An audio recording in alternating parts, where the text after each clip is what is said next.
नमस्कार मित्रों, आपके अपने YouTube चैनल राजफोर राजस्थान पर आपका हार्दिक स्वागत करता हूं। मित्रों, हम भूगोल विषय के अंतर्गत यहाँ पर पढ़ रहे थे अक्षांश रेखाएं, और अक्षांश रेखाओं में उत्तरी गोलार्ध की हम दोस्तों बात कर रहे थे पिछली क्लास में कि उत्तरी गोलार्ध की एक महत्वपूर्ण जो रेखा है और कर्क रेखा जो है 23.5 डिग्री उत्तरी अक्षांश, जिसको ट्रॉपिक ऑफ कैंसर के नाम से जाना जाता था, उस रेखा के संदर्भ में हम बात कर चुके थे दोस्तों।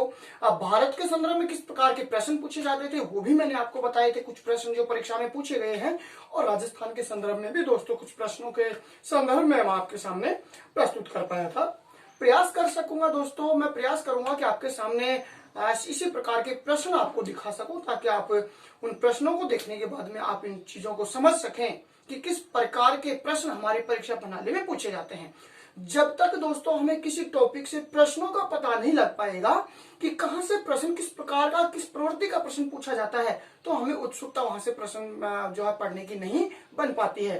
दोस्तों, आप उन प्रश्नों को देखिए, उन प्रश्नों की प्रवृत्ति को देखिए कि किस प्रकार के प्रश्न और किस तरीके से पूछे गए हैं, और फिर वहां से टॉपिक को आप पढ़ना शुरू करें। दोस्तों, इस बहुत ही अच्छा समय आपको मिला है ये लॉकडाउन जो है, और इसके तहत अपने बहुत शानदार नोट्स आप तैयार करें, धीरे धीरे अपने नोट्स तैयार करें। बहुत कहते हैं ना कि एक एक कंकड़ से जब घड़े में पानी ऊपर आ जाता है, तो हम धीरे धीरे एक एक पन्ना, अगर डेली का एक एक पेज बनाएंगे नोट्स का, तो दोस्तों एक दिन पूरा नोट्स तैयार हो जाएगा आपका। ये जो समय है बहुत अच्छा समय आपके लिए मिला है, और परीक्षाएं, प्रतियोगी जो परीक्षाएं हैं वो काफी आगे तक हो पाएंगी, जहां तक सितंबर अक्टूबर नवंबर से पहले कोई परीक्षा का आयोजन नहीं हो सकता, और जब भी होगा तो देखा जाएगा दोस्तों। लेकिन आपके पास बहुत अच्छा समय हुआ है ये जो आया है, और इसमें आप अपने बहुत ही तैयारी जो है इसको बहुत शानदार ऊंचाई आप दे सकते हैं दोस्तों। बहुत अध्ययन आगामी परीक्षाओं के लिए बहुत अच्छा अध्ययन आप कर सकते हो, और ये ऑनलाइन जो माध्यम मिल रहा है इसका बहुत ही अच्छा लाभ उठाएं दोस्तों आप। तो दोस्तों, अपने खुद के नोट्स खुद तैयार करें। आप, मैं ये कहता हूं, जो मैं लिखवा रहा हूं उसको आप अपने तरीके से एक बार नोट्स में लिख लीजिए। सब कुछ याद है, जहां तक मैं प्रयास करता हूं याद करवाने का कि यहीं कोई आपको यहाँ पर याद हो जाए। प्रश्नों की प्रवृत्ति भी मैं आपके सामने देता हूँ। एक विशेष सेशन में लेके आने वाला हूं। मैंने कहा था आपको कि हमारे मानचित्र की आवश्यकता क्यों होती है भूगोल में। चाहे आप राजस्थान का भूगोल पढ़िए, चाहे भारत का भूगोल पढ़िए, चाहे वर्ल्ड भूगोल पढ़िए, हमें मानचित्र की आवश्यकता क्यों है, किस प्रकार से मानचित्र के आधार पर प्रश्न हमारे परीक्षा में पूछे जाते हैं, जो हम सिर्फ और सिर्फ मानचित्र के आधार पर ही कर सकते हैं उनको। इन प्रश्नों की चर्चा मैं आपके सामने बहुत ही जल्द करने वाला हूं। और दोस्तों, कुछ ही दिनों बाद हम आपसे लाइव रूबरू होने वाले हैं, ये भी आपको बता देना चाहता हूं मैं। चलो दोस्तों, हम बात करते हैं हमारी जो अक्षांश रेखाएं थी उत्तरी गोलार्ध की। हम कर्क रेखा को पढ़ चुके थे। मैंने आपसे कल की क्लास में कहा था कि हम अगली क्लास में पढ़ेंगे पृथ्वी पर सूर्य की जो किरणें हैं। तो दोस्तों, आज हम पढ़ने वाले हैं पृथ्वी पर सूर्य की जो किरणें की स्थिति है, कि पृथ्वी पर सूर्य की किरणों की स्थिति क्या है, उसके संदर्भ में हम बात करते हैं। चलिए दोस्तों, मेरे साथ जुड़ जाइए आप, और हम बात करते हैं पृथ्वी पर सूर्य की किरणों की स्थिति। ये जो हमारी दोस्तों पृथ्वी है, इस प्रकार से, और इस पृथ्वी पर हम बात कर चुके थे कि पृथ्वी को दो भागों में बांटने वाली रेखा कौन सी होती है दोस्तों।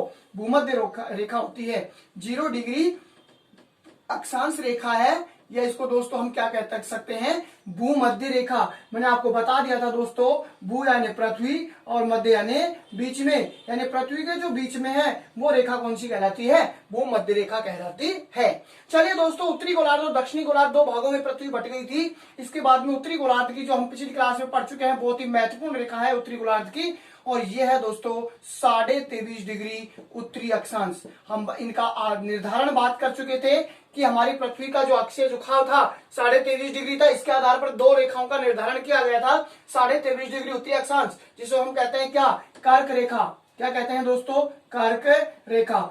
दोस्तों, कोई भी एग्जाम आप देख लीजिएगा, एक प्रश्न कर्क रेखा का जरूर परीक्षा में पूछा जाता है। कोई भी परीक्षा आप उठा के, राजस्थान और भारत के स्तर की आप उठा के देख लीजिएगा, तो कर्क रेखा का मैंने बहुत ही शानदार आपको जो है विश्लेषण करवाया है, और प्रयास किया है मैंने। और मैं जैसे ही हमारा अक्षांश और देशांतर टॉपिक समाप्त हो जाएगा, मैं बहुत शानदार आपके सामने प्रश्न लेके आने वाला हूं, ऑब्जेक्टिव प्रश्न। तो चलिए दोस्तों, 23.5 डिग्री उत्तरी अक्षांश को कर्क रेखा इसी प्रकार निर्धारण किया गया था दक्षिणी गोलार्ध में 23.5 डिग्री दक्षिणी अक्षांश, और ये 23.5 डिग्री जो दक्षिणी अक्षांश है, इसको क्या कहा जाता है दोस्तों, मकर रेखा इसको कहा जाता है। चलिए दोस्तों, इन तीनों रेखाओं के संदर्भ में हम पृथ्वी पर सूर्य की किरणों की स्थिति के बारे में बात कर लेते हैं। हमें पता है दोस्तों कि हमारी पृथ्वी पर सूर्य की किरणें सर्वाधिक सीधी कहां पर पड़ती हैं? भूमध्य रेखा पर पड़ती हैं, 0 डिग्री अक्षांश पर पड़ती हैं। पृथ्वी पर सूर्य की किरणें सर्वाधिक सीधी अगर पड़ती है तो कहां पड़ती है दोस्तों? भूमध्य रेखा पर पड़ती हैं। और भूमध्य रेखा पर कब पड़ती हैं? 21 मार्च को पड़ती हैं। कब पड़ती हैं दोस्तों? 21 मार्च, जो अभी तो दोस्तों गया है। तो दिन रात क्या हो जाते हैं? 21 मार्च को बराबर हो जाते हैं। तो यानी भूमध्य रेखा पर सबसे सीधी किरणें भूमध्य रेखा पर पड़ती है पृथ्वी पर, और वो एक दिन है 21 मार्च जहां सीधी किरणें पड़ती हैं। दोस्तों पृथ्वी पर दिन रात क्या हो जाता है? बराबर। चलिए दोस्तों, फिर यहां से क्या होता है? 21 मार्च के बाद में सूर्य उत्तरी गोलार्ध में उत्तरायण की ओर प्रवेश कर जाता है। जैसे अब इस समय उत्तरी गोलार्ध में सूर्य है दोस्तों, हम बात करें तो उत्तरी गोलार्ध में है। दोस्तों हम बात करें उत्तरी गोलार्ध में सूर्य जा रहा है, और जो हमारी रेखा आएगी 23.5 डिग्री उत्तरी अक्षांश रेखा, यहाँ पर सबसे सीधी जो किरणें सूर्य की पड़ेंगी दोस्तों, वो पड़ती हैं कब? 21 जून को पड़ती हैं। दोस्तों आने वाला है 21 जून, और 21 जून को सूर्य की सीधी किरणें कहाँ पड़ेंगी? हमारी कर्क रेखा पर, जो भारत को मध्य में से 2 भागों में बांटती है और दक्षिणी राजस्थान से गुजरती है।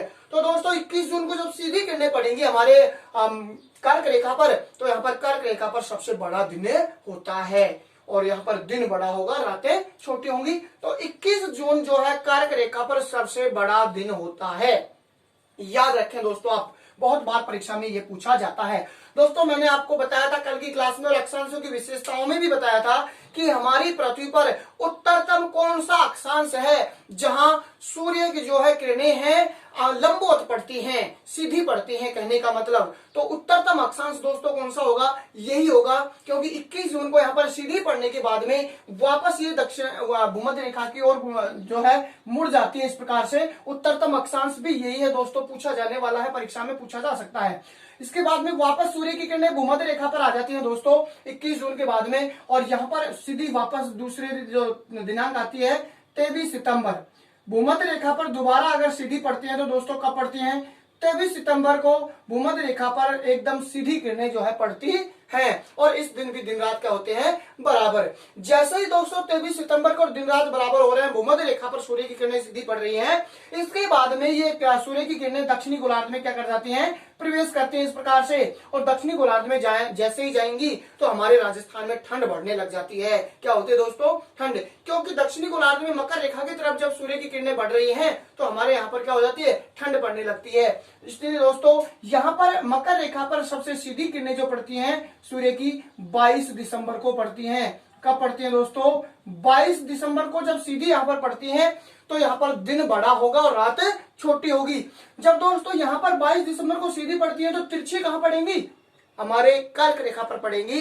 तो कर्क रेखा पर तिरछी पड़ती हैं 22 दिसंबर को। चलिए दोस्तों 22 दिसंबर के बाद में वापस सूर्य की किरणें कहाँ पड़ती हैं? सीधी 21 मार्च को। इस प्रकार से ये पृथ्वी के एक सूर्य की किरणों की स्थिति होती है। चलिए दोस्तों मैं यहाँ पर बात कर लेता हूँ, बहुत ही महत्वपूर्ण प्रश्न आपके सामने बन चुके हैं यहाँ पर सूर्य की किरणों की स्थिति के बारे में। तो देखिए सबसे पहले हम बात करें 21 मार्च और 23 सितंबर, 2 दिन हमारे पास में ऐसे आ चुके हैं कि सूर्य जो है सीधा कहाँ पर, सूर्य की किरणें सीधी कहाँ पड़ती हैं? भूमध्य रेखा पर। और दिन रात क्या होते हैं दोस्तों? यहाँ पर बराबर होते हैं। दिन रात क्या हो जाएंगे दोस्तों? बराबर होते हैं 21 मार्च और 23 सितंबर को।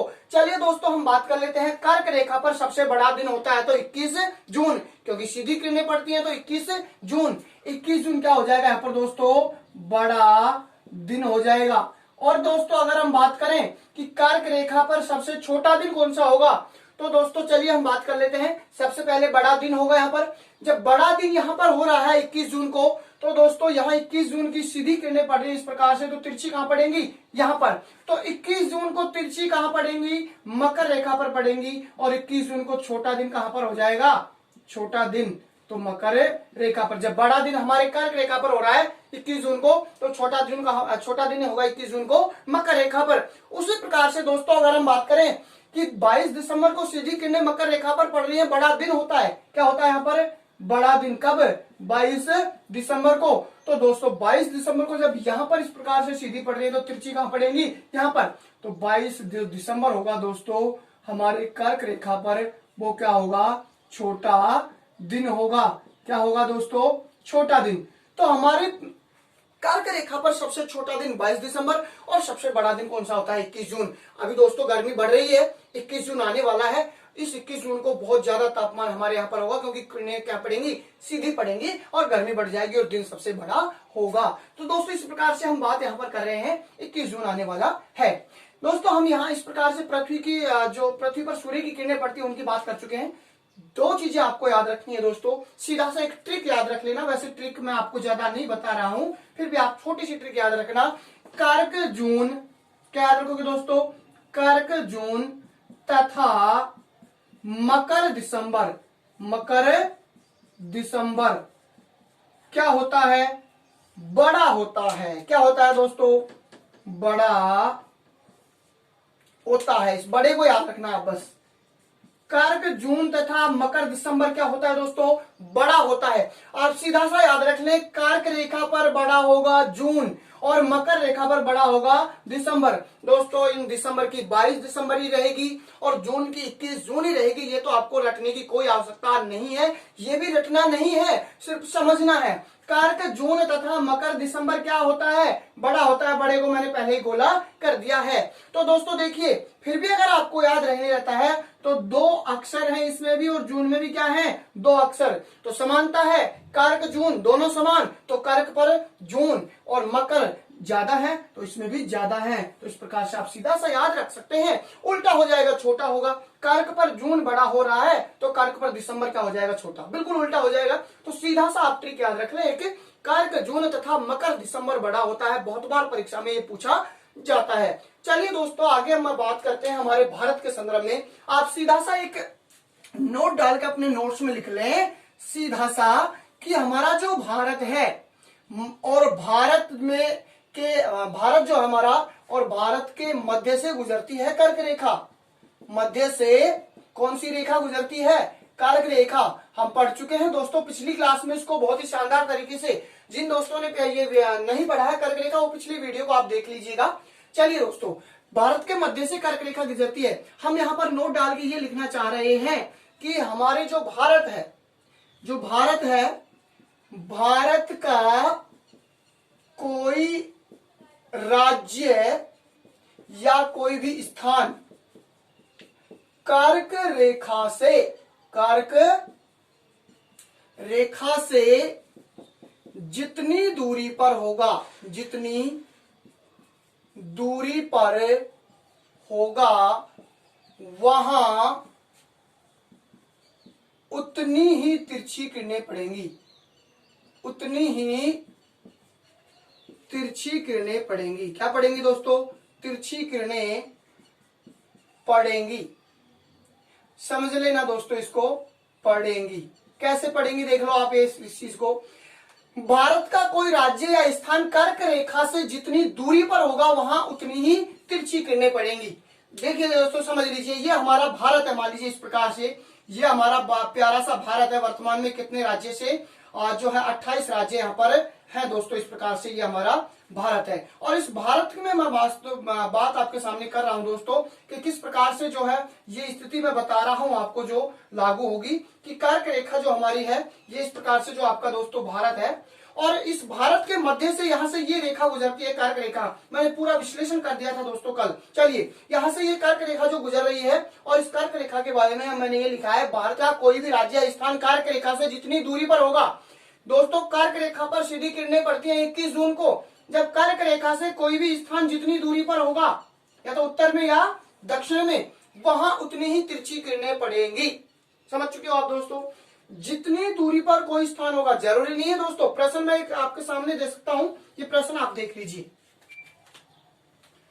तो दोस्तों मैं प्रश्न की आपके सामने बात कर रहा था, ये प्रश्न आप देख लीजिएगा। इस संदर्भ में मैंने आपके सामने एक प्रश्न लिया है, निम्न में से कौन से राज्य में सूर्य की किरणें सर्वाधिक तिरछी पड़ेंगी? देखिए दोस्तों, राजस्थान पहला ऑप्शन है, बी ऑप्शन है पंजाब, सी ऑप्शन है उड़ीसा और डी ऑप्शन है उत्तराखंड। देखना चाहेंगे दोस्तों, हम इन राज्यों को देखने का प्रयास करेंगे। यहाँ पर देखिए दोस्तों, सबसे पहले मैं राजस्थान की बात करता हूँ। ये हमारा क्या है?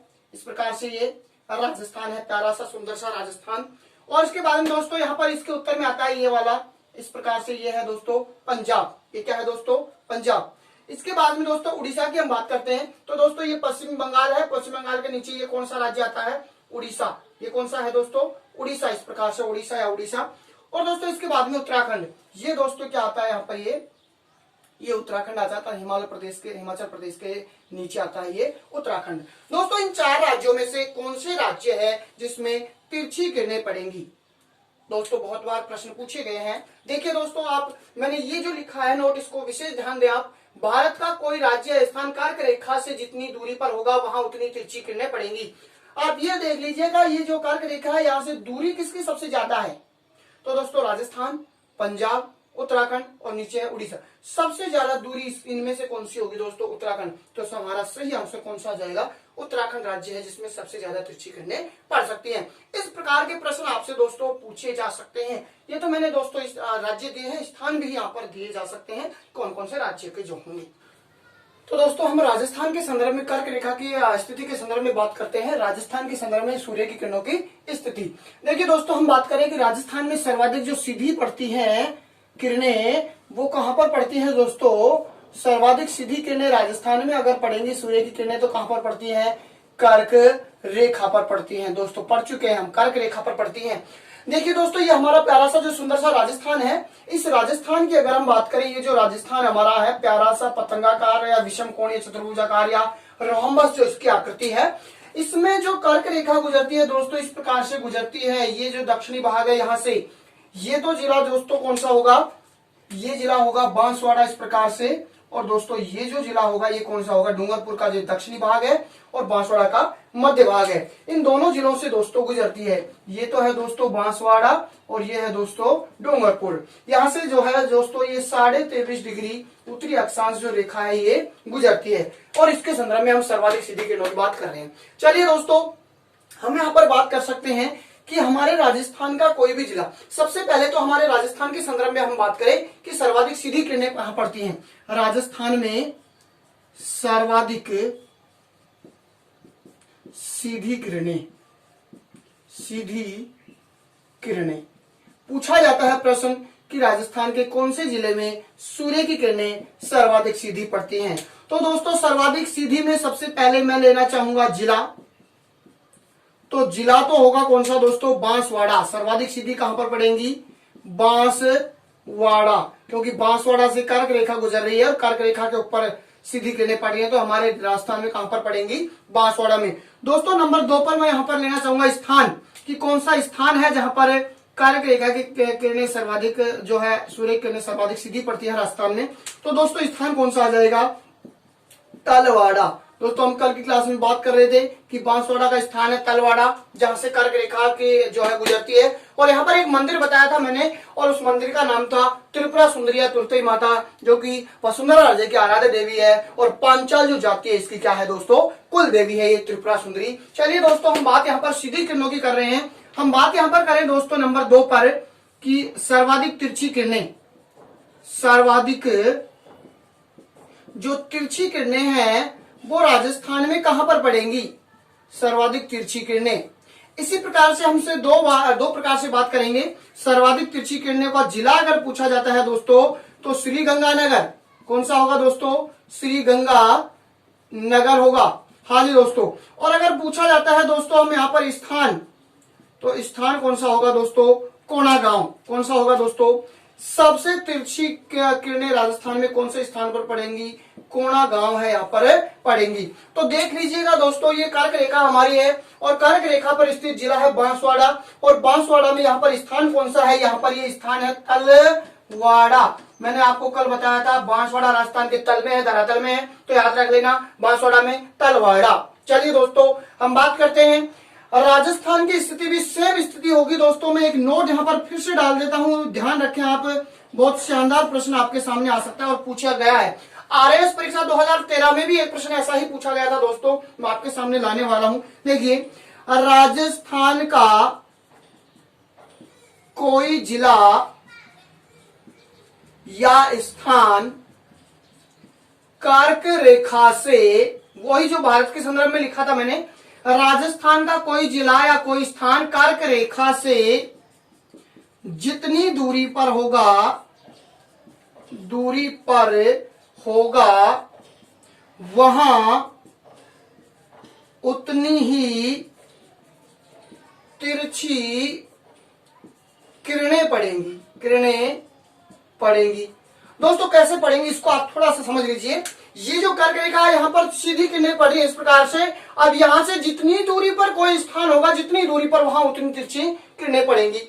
यहां से जितनी भी दूरी होगी कोई स्थान की, और सबसे ज्यादा दूरी पर हमारा जिला है उत्तर में। कौन सा जिला है दोस्तों? ये श्री गंगानगर। और सबसे ज्यादा दूरी पर है दोस्तों, तो सबसे तिरछी किरणें पड़ती है और श्री गंगानगर का यहाँ पर स्थान है दोस्तों। उत्तरी स्थान हमारे राजस्थान का उत्तरी बिंदु है, कोणा गांव है, और ये कोणा गांव है जहां पर सूर्य की किरणें सबसे तिरछी पड़ेंगी स्थान है। और तलवाड़ा यहाँ पर स्थान है कर्क रेखा पर, तो सीधी किरणें पड़ेंगी तलवाड़ा में। ये दो चीजें मैं आपके सामने दोस्तों बता चुका हूं।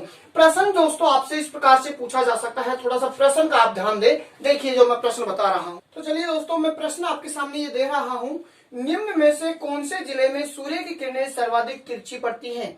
दोस्तों फिर से मैं बोल रहा हूं, निम्न में से कौन सा जिला है जिसमें सूर्य की किरणें सर्वाधिक तिरछी पड़ती हैं? दोस्तों आप देखिए, सबसे पहला ऑप्शन हमारा होगा भीलवाड़ा, नंबर 2 पर है टोंक, नंबर 3 पर है नागौर और नंबर 4 पर है पाली।